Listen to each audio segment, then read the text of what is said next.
Well, hello there, friend. Welcome back to the Construction Leadership Podcast, where we help construction executives lead high-performing teams that finish on time and under budget without all the firefighting and babysitting, so you can lead with focus and control.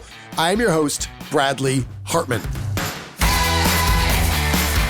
So today's episode, my friend, is a little different, and I will explain why. I have a first principle that I try to live by is when I find myself thinking about or repeating or referring to a certain source material that I have not read, I flag that and I look to solve that. And recently, for a situation related on a client level that is very local, I had a vice president say to me something to the effect of, "This is a situation kind of like the emperor has no clothes." And I chuckled and I nodded along, and that was correct. There were certain things that people knew, but they couldn't really voice, and everyone just kind of kept the charade going. And certainly on more of a global level, as we look to leadership at the highest levels on earth, I think there's a lot of this emperor's new clothes going on that we know is not right, we know isn't smart, we know is going to lead to bad things, but it's just easier to keep on keeping on. This led me to think, have I actually ever read The Emperor's New Clothes? I didn't know what it was. I didn't know if it was a book. I don't know where it came from. I didn't know who wrote the thing. I just knew it was a thing.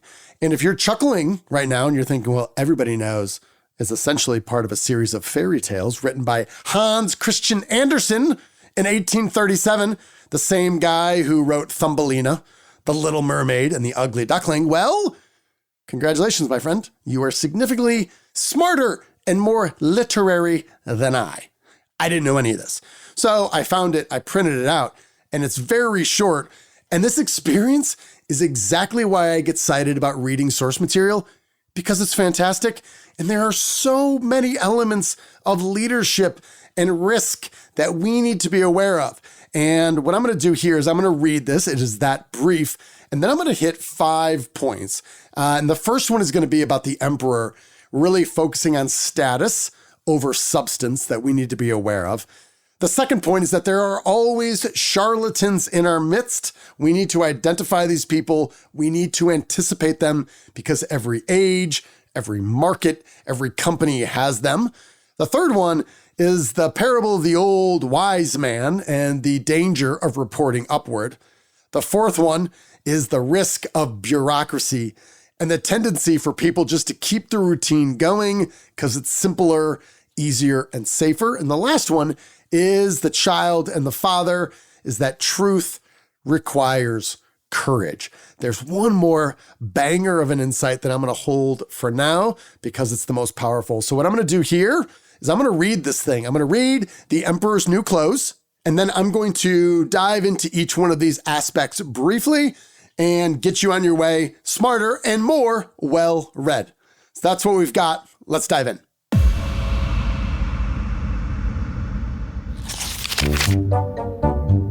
The Emperor's New Clothes by Hans Christian Andersen. Many years ago, there was an emperor who was so very fond of new clothes that he spent all his money on them. He did not trouble about his soldiers. He did not care to go to the theater. He only went out when he had a chance to show off his new clothes. He had a different suit for each hour of the day. Most kings could be found sitting in council. It was said of the emperor, he is sitting in his wardrobe. One day, 2 fellows calling themselves weavers came to town. They said that they knew how to weave cloth of the most beautiful colors and patterns. The clothes made from this wonderful cloth would be invisible to everyone who was unfit for the job he held or who was very simple in character. These must indeed be splendid clothes, thought the emperor. If I had such a suit, I might at once find out what men in my kingdom are unfit for their job. I would be able to tell the wise men from the foolish. This stuff must be woven for me immediately. He gave large sums of money to both the weavers in order that they might begin their work at once. And so the two pretend weavers set up two looms. They worked very busily, though in reality they did nothing at all. They asked for the finest silk and the purest gold thread. They put both into their own knapsacks. Then they pretended to work at the empty looms until late at night. "I should like to know how the weavers are getting on with my cloth," said the emperor to himself one day. When he remembered that a simpleton, or one unfit for his job, would be unable to see the cloth, he began to worry. To be sure, he thought he was safe. However, he would prefer sending somebody else to bring him news about the weavers and their work. All the people in the kingdom had heard of the wonderful cloth. All were eager to learn how wise or foolish their neighbors might be. "I will send my faithful old wise man to the weavers," said the emperor at last. "He will be best able to see how the cloth looks. He is a man of sense. No one can be better for his job than he is." So the faithful old wise man went into the hall where the thieves were working with all their might at their empty looms. "What can be the meaning of this?" thought the old man, opening his eyes very wide. "I cannot find the least bit of thread on the looms." However, he did not say his thoughts out loud. The thieves asked him very kindly to be so good as to come nearer their looms. Then they asked him whether the cloth pleased him. They asked whether the colors were not very beautiful. All the time they were pointing to the empty frames. The poor old wise man looked and looked. He could not see anything on the looms for a very good reason. There was nothing there. "What?" he thought again. "Is it possible that I'm a fool? I've never thought so myself. No one must know it now if I am so. Can it be that I am unfit for my job? No, the emperor must not know that either. I will never tell that I could not see the stuff." "Well, sir," said one of the weavers, still pretending to work, "you do not say whether the cloth pleases you." "Oh, it's excellent," replied the old wise man, looking at the loom through his spectacles. "This pattern and the colors, yes, I will tell the emperor without delay how very beautiful I think them." "We shall be much obliged," said the thieves. Then they named the many colors and described the pattern of the pretended stuff. The old wise man listened with care to their words so he might repeat them to the emperor. The emperor soon sent another man from his court to see how the weavers were getting on. Now he wanted to know if the cloth would be soon ready. It was just the same with this gentleman as with the wise man. First, he closely looked at the looms on all sides. He could see nothing at all but the empty frames. "Does not the stuff appear as beautiful to you as it did to my lord the wise man?" asked the thieves of the emperor's second advisor. "I am certainly not stupid," thought the man. "It must be that I am not fit for my good job, and that is very odd. However, no one shall know anything about it." And so he praised the stuff he could not see. He declared that he was happy with both the colors and the patterns.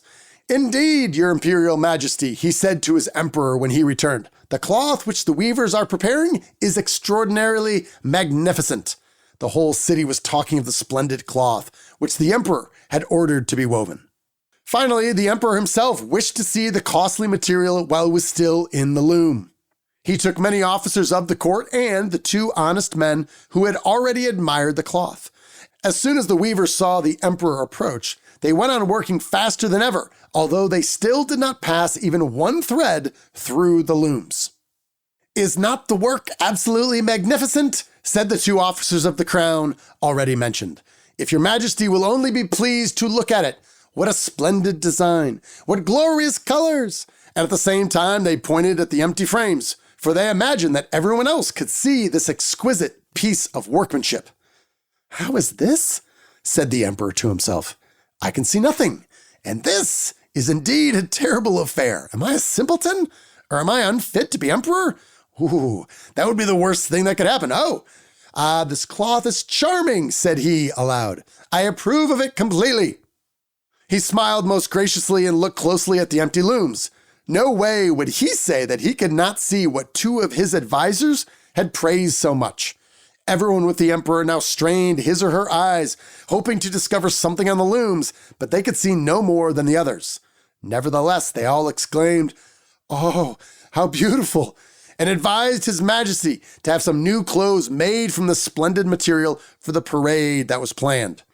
"Magnificent, charming, and excellent" was called out on all sides. Everyone was very cheerful. The emperor was pleased. He presented the weavers with the emblem of an order of knighthood. The thieves sat up the whole of the night before the day on which the parade was to take place. They had 16 lights burning so that everyone might see how anxious they were to finish the emperor's new suit. They pretended to roll the cloth off the looms. They cut the air with their scissors and sewed with needles without any thread in them.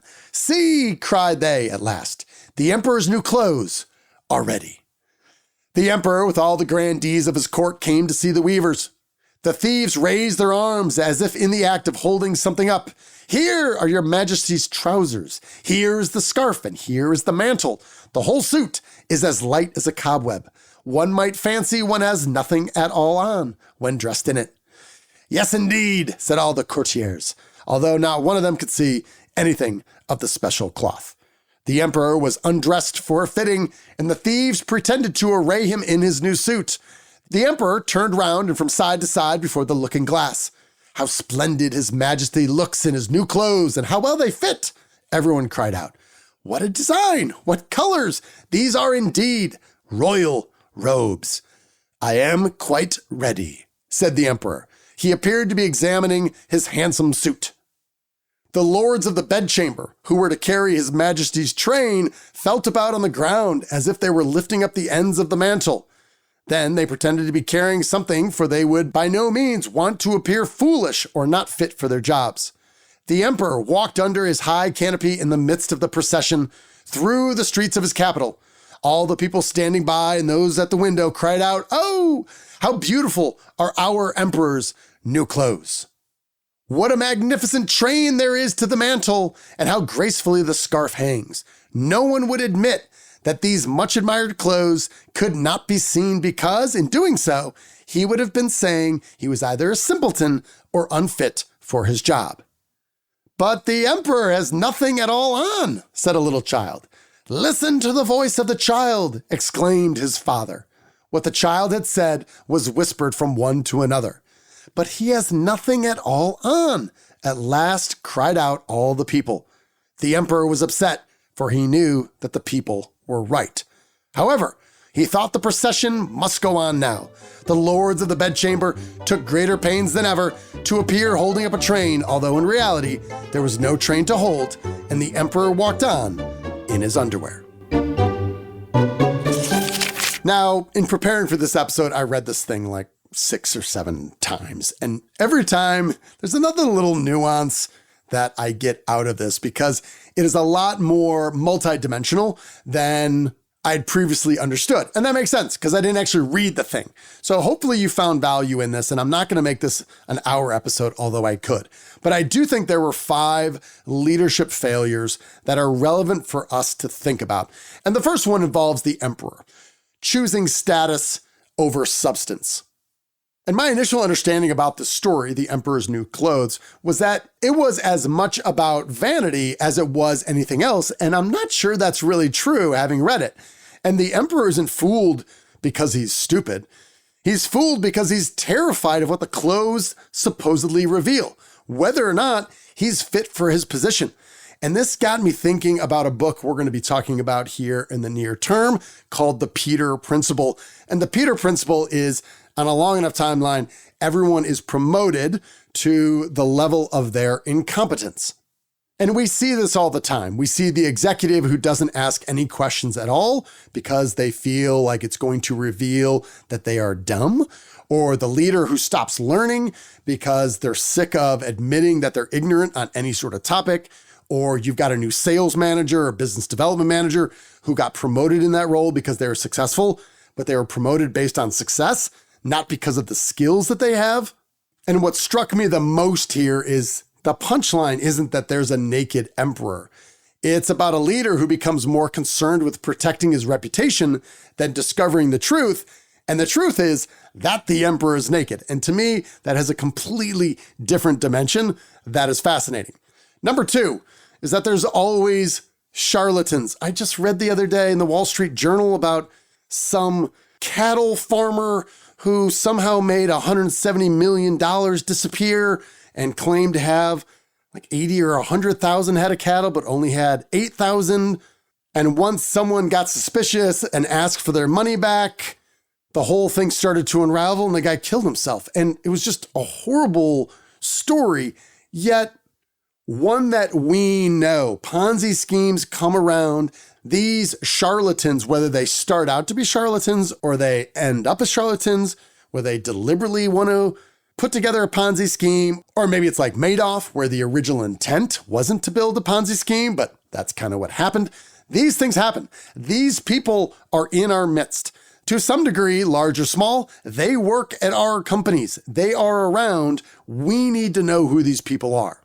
And what did these two weavers, these thieves, do? They created a test. They said only the intelligent, competent people can see the cloth. They can only understand what we're doing here. And this is brilliant because this is exactly how people become victimized and then participate in the fraud. So whether we're talking about this Ponzi scheme cattle guy or Elizabeth Holmes and Theranos or anyone who spent essentially any amount of money buying NFTs, yeah, the details might change, but the mechanism of deception doesn't. And for any of these scammers, the most powerful thing for them is this idea that I call fold. It's fear of looking dumb. That's the biggest thing. We don't want to look dumb. We don't want to look foolish. We don't want to separate ourselves from the herd, even though we know on some level, intelligence and getting ahead comes from differentiation. So the point here is that good leaders don't ask, hey, do I look smart if I say this? They say, what's true? And what's true here that's not being said. The third one is the old wise man. And this is the danger of reporting upward. I just finished a book called The Book of Joe by Joe Maddon and Tom Verducci. Joe Maddon was the manager of the Cubs when they won the 2016 World Series. He's a character, and Tom Verducci is a longtime Sports Illustrated guy. Well, they got together, and one of the themes that Joe Maddon brings up time and again is this quote, "Don't tell me what you've heard, tell me what you think." And the old wise man was the first guy in. He didn't see anything. But instead of reporting what he didn't see, he report what he thinks he was supposed to see. And this happens every single day in organizations as we try to smooth the sharp edges, the bad news gets filtered, the forecast gets massaged a little bit, and we're not quite sure if we're going to tell the CEO about what happened because he's not in a good mood today. And by the time the information reaches anywhere near the leadership at the top, it has been edited, it has been watered down, it is not valuable information anymore. And that's what's hard for folks in leadership, is that leadership is impossible is when every layer is just simply repeating what they've been told. Your job as a leader and those around you is to create an environment where everyone feels confident enough to say, you know what? I don't know, maybe it's me, but I didn't see anything. The fourth insight here is actually the crowd, and it's this bureaucracy and the risk of keeping the routine going. So here we've got this entire parade, and nobody sees the clothes. Nobody, but everyone, the whole crowd gets behind it, and they act as if they do. Why would they do that? Because it's easier. There's a short little book that's worth reading called Heart of Darkness by Joseph Conrad. This was the source material that ended up being applied not to, I believe, the Boer War, but actually Vietnam, that became Apocalypse Now. And in the book, they talk about the bureaucracy of the military and the need to just keep the routine going. The parade marches on. The ceremony continues, the announcements continue to roll out, the reports are manufactured. Everyone is just keeping the routine going. And sometimes it sounds this way, well, this is the way we've always done it, or that's the process, or actually this is what corporate really wants. Even though no one really believes it, nobody challenges it, and everybody just makes sure that the cogs that they're responsible for are still working and the machine keeps moving on. And although this thing came out in 1837, that seems unbelievably timely. Now, the fifth and final insight here is about the child and the father, and we know that it requires courage to speak truth to power. And before I read the story, I kind of knew the punchline about the kid. From the mouths of babes, through the eyes of the child was the first one to say, yo, the guy's in his underwear. But I actually think the father is more important here. Somebody says the thing that everyone's been thinking, and they're like, oh, that is definitely right. And that breaks the spell. And that first person is important, But it's often the absence of the second person, the father in this case, that if that person doesn't exist, the first person says it out loud and everybody ignores it. And then what do? Well, we shoot the messenger.